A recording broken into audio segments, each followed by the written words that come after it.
안녕하세요. 재테크 길룡쌤입니다. 오늘 새로운 시리즈 시작합니다. 시즌4 2차 전지 이야기 할 건데요.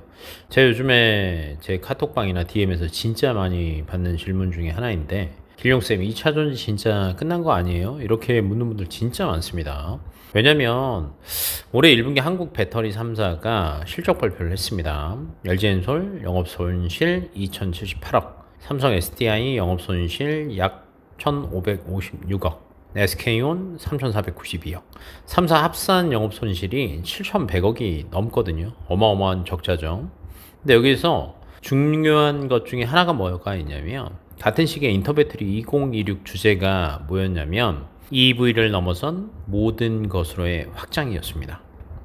자, 적자는 캐즘의 마지막이다라고 생각해 보시면 될 것 같고, 이제부터는 진짜 새로운 시대가 지금부터 시작이다, 뭐 이런 이야기들이 많이 나오고 있는데, 왜 그런 이야기가 나오게 됐는지 저랑 한번 풀어보시죠. 자, 우선 1분기 실적 다시 한번 이야기 할게요. 3사 합산 영업손실 7,100억, 어마어마합니다. 네, 여기에서 저희가 캐즘이라는 단어를 썼어요. 캐즘이 우선 뭐냐면 새로운 기술이 나타나고요. 그게 대중화되기 전에 잠시 머무는 골짜기 같은 겁니다. 초기에 수요는 굉장히 폭증하다가 대중들이 많이 쓰기 시작하기 바로 진입 전에 잠시 정체되는 구간을 이야기를 하거든요. 자, 이렇게 하니까 어렵죠? 네, 쉽게 비유를 하자면 옛날 스마트폰 시장 떠올리시면 편할 겁니다. 2007년도에 아이폰이 나왔어요. 근데 2009년도까지 폭증했습니다. 2010년도에 캐즘 잠시 정체했습니다. 하지만 1년 뒤인 2011년 이후에 진짜 폭증했습니다.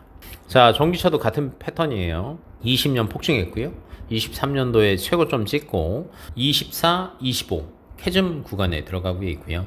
올해부터 회복 시작한다라는 이야기들이 나오고 있는데, 삼성 SDI 1분기 실적을 자세히 보시면 이해가 가실 수 있습니다. 영업손실 1,556억.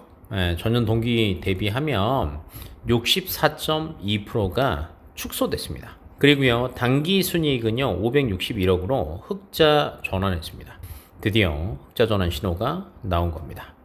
그러니까 어두운 터널 끝에 빛이 보이기 시작했다는 뜻입니다. 자, 그리고 인터 배터리 이야기했죠. 3월 11일부터 3일 동안 코엑스에서 열렸거든요. 그러니까 14회째 인터 배터리인데, 이번에 핵심 주제가 뭐였냐면 EV를 넘어선 모든 것으로의 확장. 자, 뭐 이 한 문장이 모든 걸 이야기한다라고 말하고 있는데, 옛날 인터 배터리 주제는요 거의 전기차 배터리 중심이었어요. EV 시장 폭증하고 있습니다, 이런 이야기가 줄을 이뤘고요. 그 다음에 한국 3사, 우리나라 이제 셀 3사 있잖아요. 야, 이렇게 양산 잘하고 있습니다, 이 자랑들이 대부분이었거든요. 근데 이번에는 조금 주제가 달랐습니다. 그러니까 EV, 전기차는 기본이고요. ESS가 핵심이었고요. 그 다음에 거기에다가 휴머노이드 플러스 AI, 신시장 이야기를 했었고, 거기에 또 나온 게 있습니다. UAM, 도심 항공 모빌리티 이야기도 나왔고요. 전고체 받고, LFP 받고, 소디움 이온이라는 이야기까지 나왔어요. 처음 듣는 이야기들이 굉장히 많이 나왔죠. 우리나라 또 이 반도체 시장이랑 비교를 한번 해보시면 좋은데, 처음에는 메모리 중심이었어요. 그 다음에 시스템 반도체로 확장이 됐고요. 지금은 AI, HBM, 파운드리, 모든 분야로 확장을 해가고 있잖아요. 배터리가 같은 형식으로 따라가고 있다라고 생각하시면 될 것 같아요. 예전에는 전기차 배터리 중심이었는데, 이제는 ESS의 휴머노이드의 UAM, 모든 분야로 폭증하고 있는 겁니다. 그리고 이번에 삼성 SDI가 인터배터리 행사에서 깜짝 공개한 게 있는데, 피지컬 AI용 파우치형 전고체 배터리 샘플을 공개를 했습니다. 그리고 차세대 리튬 메탈 배터리 솔루션도 공개를 했고요. 그리고 더 중요한 거는요, 이런 발언을 했어요. 전고체 배터리가 휴머노이드 시대의 게임 체인저가 될 것이다. 자, 이거 삼성 SDI의 공식 발언입니다. 자, 올해 들어서 가장 큰 변화 5가지를 제가 정리를 하나 해드릴게요. 첫째, EV 캐즘 끝난다. 그리고 앞으로는 성장할 거다. 왜냐하면 최근에 유럽 전기차 보조금이요 조금씩 확대되고 있습니다. 왜 그러냐? 내연기관 차량을 소유할 때 들어가는 비용이 늘어나고 있거든요. 그러다 보니까 중저가 전기차가 출시가 많이 되고 있고요. 그러다 보니 전기차 보조금도 조금씩 확대를 하고 판매량도 늘어나고 있습니다. 이것 때문에 아마 우리나라 셀 3사가 하반기에는 흑자 전환할 수도 있다라는 기대감까지 나오고 있습니다. 두 번째는요, ESS 시장이 폭발하고 있어요. ESS가 뭐냐? 에너지 저장 장치잖아요. 전기를 저장했다가 필요할 때 쓰는 시스템이거든요. LG 에너지 솔루션 기준으로 북미의 ESS가 22.3기가와트입니다. 전년도에 5.1기가와트였는데 1년 만에 4배가 폭증한 겁니다. 왜 이렇게 폭증했냐? AI 데이터 센터 전력 수요가 폭증했거든요. 그래서 이제는 ESS가 진짜 새로운 성장 엔진으로 자리를 잡고 있습니다. 세 번째는요, 전구차 배터리 양산이 눈앞에 보이기 시작을 했어요. 우선은 삼성 SDI가 27년 양산 목표를 하고 있고요. 3사 중에서는 제일 빠릅니다. LG엔솔이랑 SK온은 29년을 목표를 하고 있고요. 도요타, BMW, 현대차, 닛산도 경쟁을 같이 하고 있어요. 이 경쟁을 여러 군데서 치열하게 한다는 것은 이제 곧 전고체 시대가 임박했다라는 뜻입니다. 네 번째로는요, LFP 본격 양산이 시작이 됐어요. 자, LFP가 리튬 인산철 배터리잖아요. 가격 저렴하고 안전성 높은 배터리예요. 옛날에는 이게 중국 영역이었거든요. 이제는 LG엔솔이 본격 양산하고요. SDI랑 SK온도 진입을 하고 있습니다. 특히 테슬라, GM, 포드가 우리나라 LFP를 채택할 가능성도 높아지고 있습니다. 마지막으로는요, 휴머노이드의 UAM 그리고 AI 신시장까지 노리고 있어요. 휴머노이드용 고에너지 밀도 배터리에다가요, 그 다음에 도심 항공 모빌리티 핵심 부품으로도 자리를 잡고 있고요. 그 다음에 AI 데이터 센터의 BBU 혹시 기억나십니까? 이 BBU 시장까지 진입을 노리고 있습니다. 옛날에 반도체 슈퍼사이클 떠올려 보시면 메모리 폭증, 시스템 반도체 폭증, AI 칩 폭증, HBM 폭증이었잖아요. 동시에 폭증을 했거든요. 그래서 실적도 폭발을 한 거고요.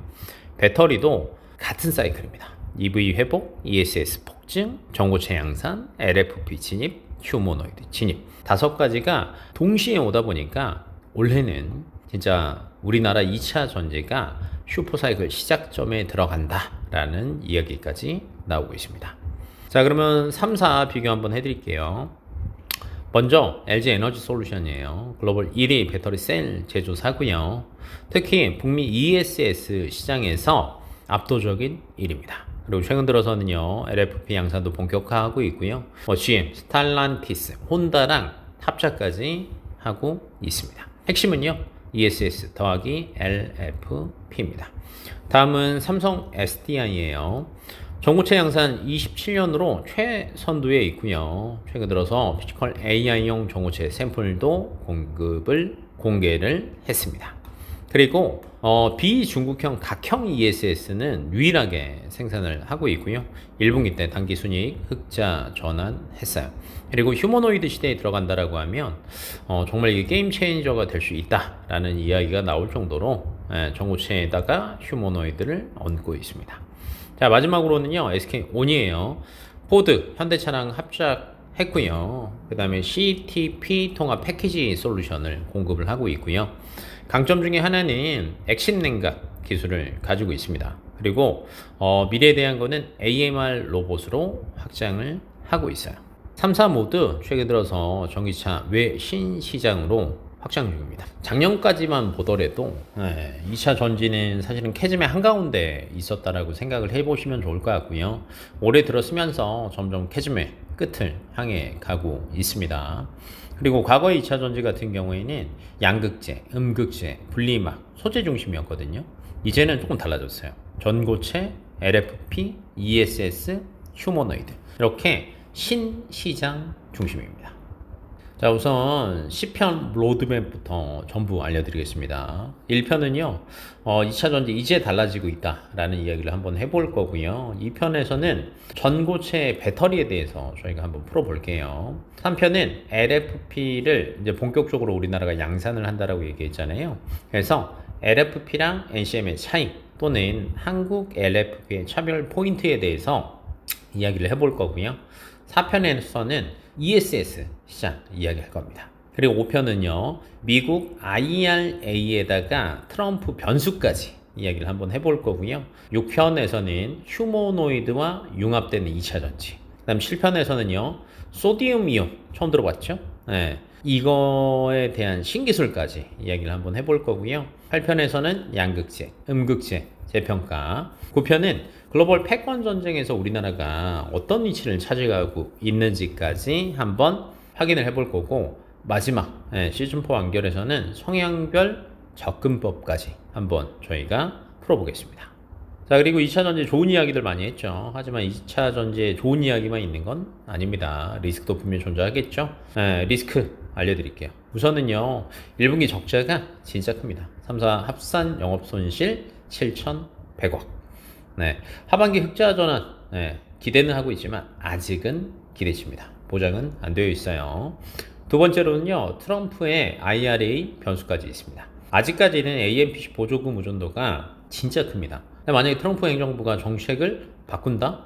그러면 직격탄 맞을 수도 있습니다. 그리고 전고체 양산 시점도 사실은 변동성이에요. 삼성 SDI가 내년을 목표를 하고 있는데 양산 일정은 변동이 가능할 수도 있습니다. 그래서 지연 가능성도 필히 체크하셔야 되고요. 마지막으로는 중국 가격 공세예요. 왜냐면 LFP 쪽은 CATL이랑 BYD가 진짜 강자거든요.